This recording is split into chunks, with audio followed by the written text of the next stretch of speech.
Today, I'm going to explain an action fantasy movie called The Princess. Spoilers ahead. Watch out and take care.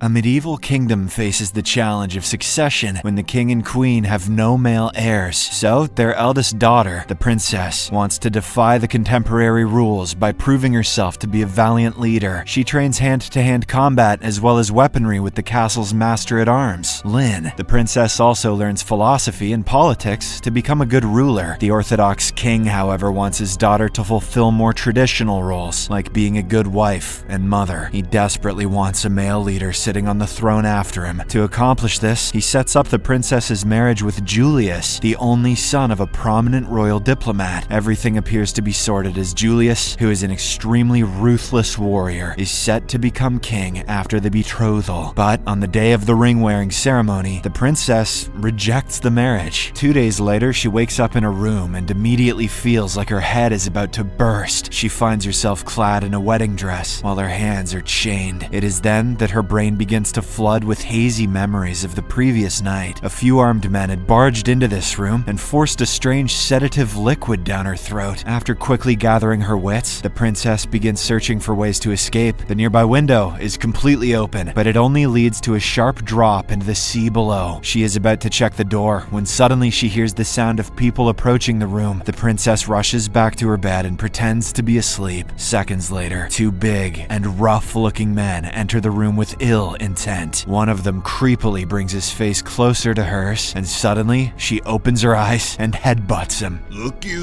what do we have?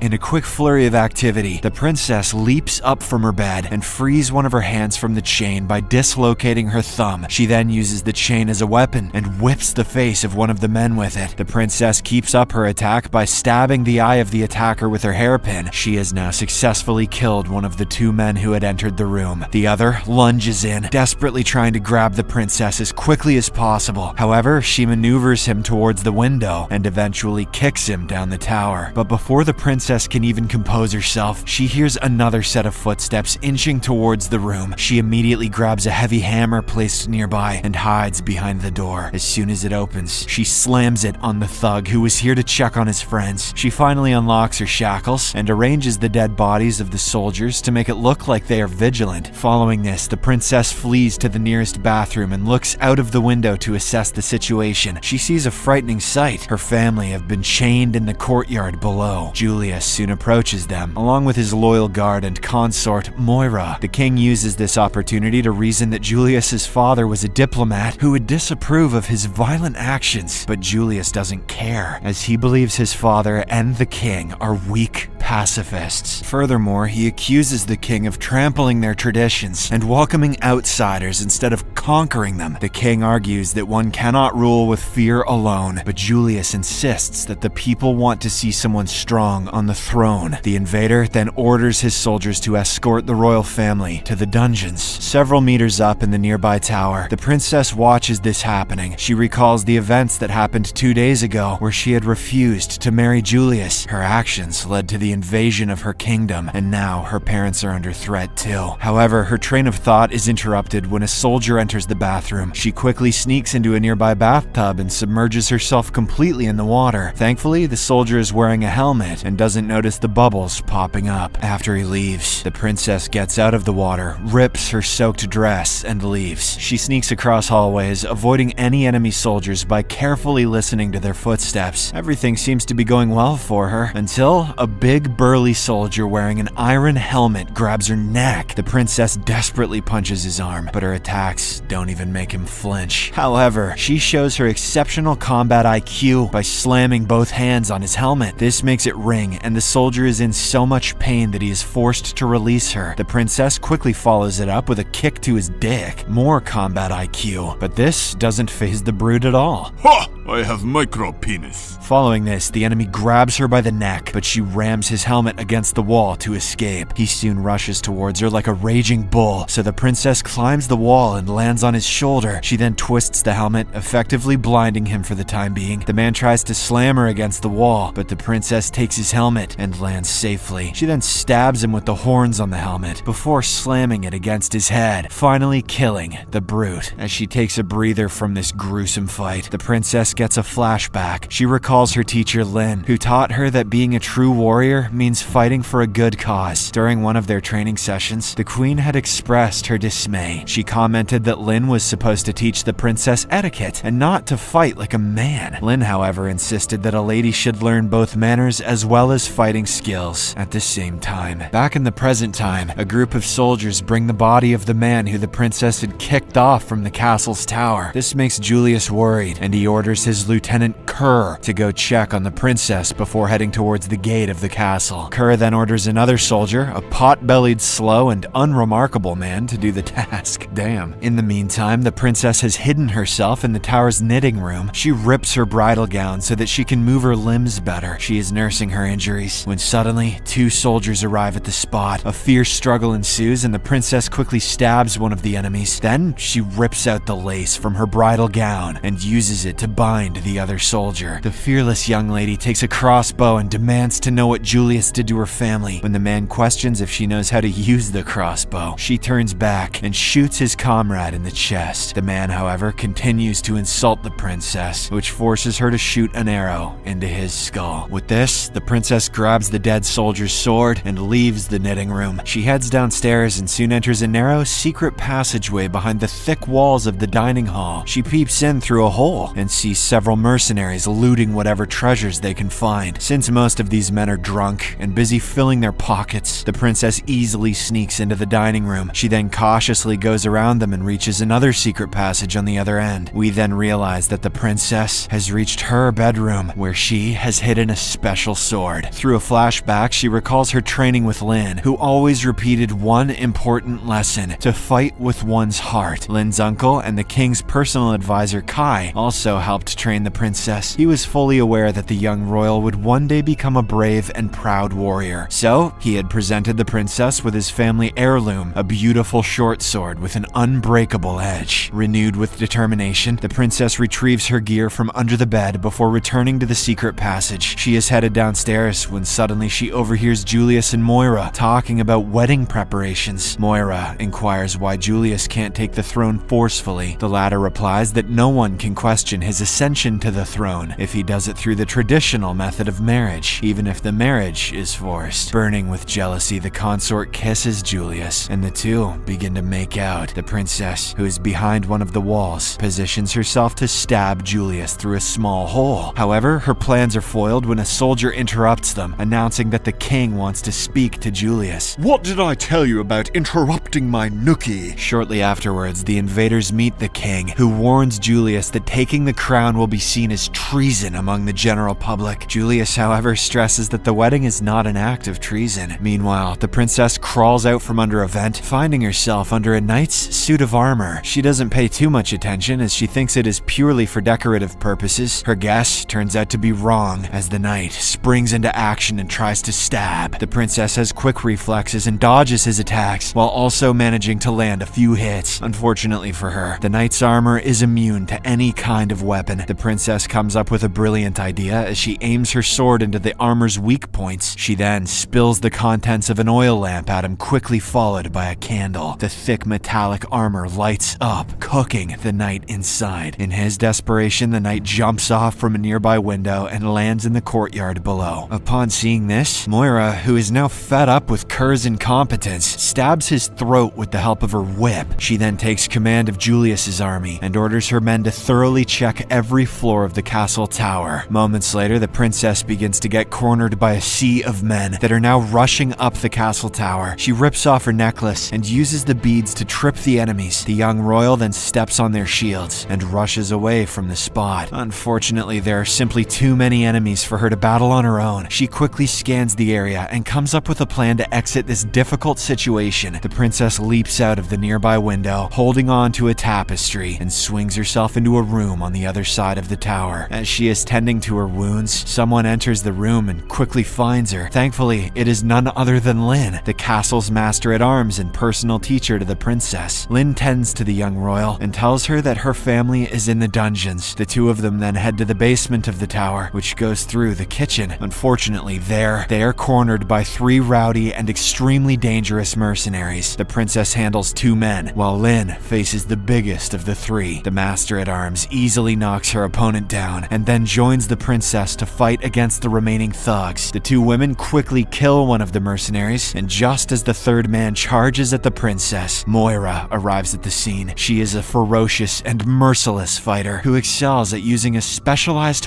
whip. Immediately, she lashes her weapon at Linh, who blocks it with her arm. The princess goes to her teacher's aid, but Moira is too fast for the young girl. Facing utter defeat, Linh leads the princess to the sewers while she stays back to hold Moira off. The princess crawls into the sewers and soon comes out into the dungeon where she finds 3 drunk guards. Is that the princess? It doesn't take her too much effort or time to dispatch the thugs. The princess easily knocks them down and steals a sword, defeating them all while her family watches with pride. She frees her parents and younger sister Violet, but before they can leave, someone knocks the princess out. Sometime later, the princess wakes up in the guest hall below and sees her family as well as Linh chained up. Julius scolds her for the mess she made, but the princess bites his hand in retaliation. An enraged Julius slaps her and stresses that she was born to be his wife. In a very ominous tone, she tells him that she looks forward to marrying him. She threatens that when they're married, he'll have to sleep with one eye open because she'll be plotting to kill him every day and every night. However, this turns out to be a mistake, as Julius realizes that the princess is uncontrollable. He then chooses to wed Violet instead and orders Moira to kill the princess. Fortunately, the princess kicks a nearby guard's sword and stops Moira in her tracks. Linh takes advantage of this opportunity and runs away into a secret passageway with Violet. In a shocking twist, a soldier then throws the princess out of a window, dropping her into the sea below. As she sinks, the princess recalls her training and the times her strength was questioned. She remembers what Julius intends to do to her little sister and gathers her courage. She then uses a fallen shard to release her hands from their bindings and swims to the surface. Elsewhere, Princess has survived and is now back in the castle. She quickly joins Violet and Linh, and the 3 ladies head to a secret storehouse where they arm themselves for battle. Leaving Violet in the storehouse, the other 2 women head outside to battle Julius's soldiers. Catches Violet. Seeing Violet captured, the princess fights her way toward the hall, where Julius is now forcing a priest to marry him and Violet. Thankfully, Khai, who is now free, tells the guests to escape and interrupts the wedding. Taking this opportunity, the princess fights Moira in an intense and hard battle. The young royal takes several hits, but eventually strangles the formidable opponent using her own